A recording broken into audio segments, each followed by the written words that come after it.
Hello बच्चों, आप सभी का हमारे YouTube चैनल आइडियल देव क्लासेस में स्वागत है। बच्चों, आज हम आपके लिए एजुकेट अभ्यास पुस्तिका के अंतर्गत विषय सामाजिक विज्ञान लेके आए हैं और सामाजिक विज्ञान को 3 भागों में बांटा गया है और इसका तीसरा भाग क्या है, सामाजिक एवं राजनीतिक जीवन भाग 2 के जो अध्याय हैं वो लेके आए हैं। ये किस कक्षा के लिए? कक्षा 7 के लिए है। और इस पुस्तक को मध्य प्रदेश राज्य शिक्षा केंद्र भोपाल द्वारा सत्र 2022-23 के लिए बनाया गया है। और आपको ये बता दें कि इसी अभ्यास पुस्तिका जो एडगेट वाली है, इसी पुस्तिका से आपको परीक्षा में प्रश्नों के उत्तर पूछे जाएंगे। लेकिन बच्चों, आपको हम ये बता दें कि आप जिस पाठ को यहाँ पे देख रहे हैं, जैसे कौन सा अध्याय, ये अध्याय 1 समानता। तो सबसे पहले आप क्या करो, पूरी पुस्तक का अध्ययन करो, पूरी पुस्तक को पढ़िए और उस पुस्तक को पढ़ने के बाद यहाँ जो प्रश्न दिए हैं उन प्रश्नों के उत्तरों को आप छांट के लिखिए। आपको नहीं मिल रहा है तो यहाँ से आप देख सकते हैं हमारे इस चैनल के माध्यम से। तो देखिए, इसका पहला प्रश्न क्या दिया हुआ है। इसका पहला प्रश्न है, ऐसे 2 देशों के नाम बताइए जहाँ समानता के लिए संघर्ष हो रहा है। प्रश्न क्या कहा है, ऐसे 2 देशों के नाम बताइए जहाँ समानता के लिए संघर्ष हो रहा है।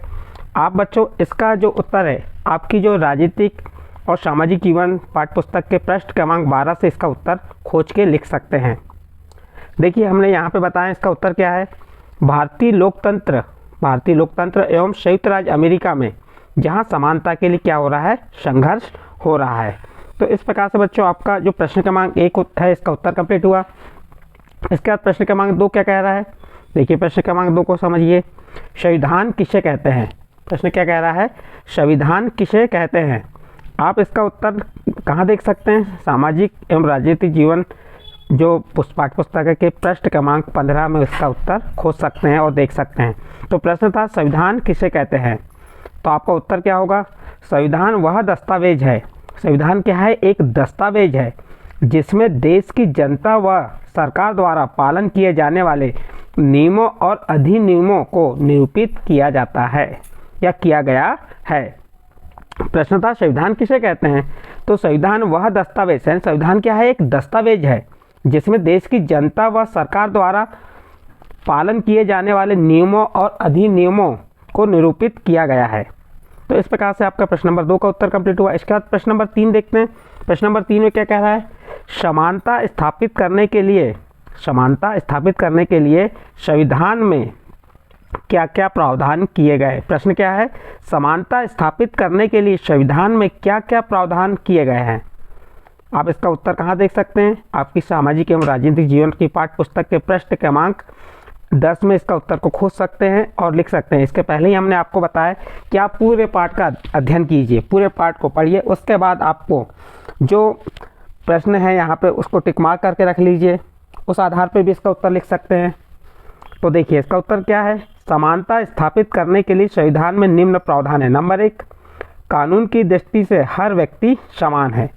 पहला प्रावधान क्या बताया हमने, कानून की दृष्टि से या कानून की दृष्टि में हर व्यक्ति समान है।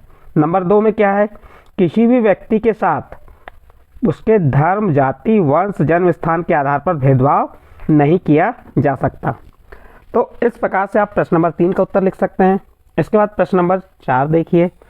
प्रश्न नंबर 4 में क्या कहा है, समानता के अधिकार सरकार द्वारा किस प्रकार लागू किए गए हैं। प्रश्न है, समानता के लिए अधिकार, किसके लिए, समानता के लिए अधिकार सरकार द्वारा किस प्रकार लागू किए गए हैं। तो आप उत्तर में बता सकते हैं। उत्तर में क्या लिखेंगे, समानता के अधिकार को 2 तरह से लागू किया गया है। प्रश्न क्या था, समानता के अधिकार सरकार द्वारा किस प्रकार लागू किए गए हैं। तो आप उत्तर बता देंगे, समानता के अधिकार को 2 तरह से लागू किया गया है। नंबर 1 क्या हो गया, कानून के द्वारा, किसके द्वारा समान आ जाएगा, नंबर 1 कानून के द्वारा। नंबर 2 क्या है, नंबर 2 में दिया सरकार की योजनाओं व कार्यक्रमों द्वारा सुविधाहीन समाजों की मदद करके। तो ये क्या हो गया, आपके समानता के अधिकार सरकार द्वारा किए गए, किस प्रकार लागू किए गए। तो ये 2 अधिकार आपको हमने बता दिए। इस प्रकार प्रश्न नंबर 4 कंप्लीट। इसके बाद प्रश्न नंबर क्या आ जाएगा आपका 5। प्रश्न नंबर 5 क्या कह रहा है, चलिए देखते हैं। मध्याह्न भोजन कार्यक्रम से क्या लाभ हुए, कोई 3 लाभ बताइए। तो आप अपने आधार पर इसके बहुत से लाभ बता सकते हैं कि मध्याह्न भोजन कार्यक्रम जो स्कूलों में शुरू किए गए उससे क्या लाभ मिले, क्या लाभ है, कोई 3 लाभ बताना है, आप अपने आधार पे बता सकते हैं। हमने यहाँ पे बताया, देखिए मध्याह्न भोजन से क्या लाभ मिला। नंबर 1, स्कूल में सभी जातियों के बच्चे साथ साथ भोजन करते। एक लाभ यह हुआ कि जो स्कूल है, स्कूल में सभी जातियों के, चाहे वो किसी भी जाति का बच्चा हो, सभी क्या होते हैं, एक साथ बैठ के भोजन कर रहे हैं, तो इसमें एकता का वो हुआ, लाभ मिला हमें। दूसरा, इस कार्यक्रम में महिलाओं को रोजगार मिला। जो भोजन है, भोजन बनाने के लिए जो हमने रसोइया रखे, तो उस रसोइयों को क्या मिला, यहाँ पे रोजगार मिल गया। और तीसरा, इस कार्यक्रम में निर्धन विद्यार्थियों की भूख मिटाने में सहायता की गई है। और जो मध्याह्न भोजन कार्यक्रम है, इससे जो निर्धन विद्यार्थी हैं, जिन्हें भोजन नहीं मिल पाता था, तो मध्याह्न भोजन के कार्यक्रम के माध्यम से उन्हें भूख मिटाने की सहायता मिली। और बहुत से फायदे हैं, जैसे आप मध्याह्न भोजन के कारण जो बच्चों की दर संख्या बढ़ गई, मध्याह्न भोजन से जो बच्चों को पौष्टिक आहार मिलना चाहिए मेनू के आधार पे, वह मिलते गया। तो इस प्रकार से आप अनेक लाभ बता सकते हैं। इस प्रकार आपका प्रश्न नंबर 5 का उत्तर कंप्लीट। प्रश्न नंबर 6 देखिए। प्रश्न नंबर 6 क्या कह रहा है, प्रजातंत्री समाज में समानता स्थापित करने में क्या क्या कठिनाई आ रही हैं। प्रश्न क्या है, प्रजातंत्री समाज में समानता स्थापित करने में क्या क्या कठिनाइयाँ आ रही हैं। तो आप उत्तर में बता सकते हैं, प्रजातंत्री समाज में समानता स्थापित करने में जाति, धर्म, अपंगता, आर्थिक स्थिति और महिला होने के आधार पर लोगों से असमानता का व्यवहार आदि कठिनाइयाँ आ रही हैं। इस प्रकार से आप प्रश्न नंबर 6 का उत्तर लिख सकते हैं। इसके बाद प्रश्न नंबर 7 देखिए।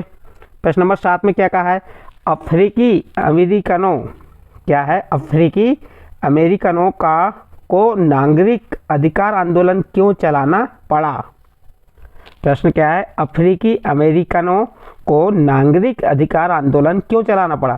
तो आप उत्तर में बता सकते हैं, और इसका उत्तर को भी देख सकते हैं। कहाँ देख सकते हैं, आपकी जो पाठ्य पुस्तक है, कौन सी पाठ्य पुस्तक, सामाजिक एवं राजनीतिक जीवन के पृष्ठ क्रमांक 13 में इसका उत्तर खोज के लिख सकते हैं। देखिए हमने इसका उत्तर क्या बताया है। उत्तर देखिए, रोजा पार्क्स एक अफ्रीकी अमेरिकन महिला थी। 1 दिसंबर 1955 को दिन भर काम करके थक जाने के बाद बस में उन्होंने अपनी सीट एक गोरे व्यक्ति को देने से मना कर दिया।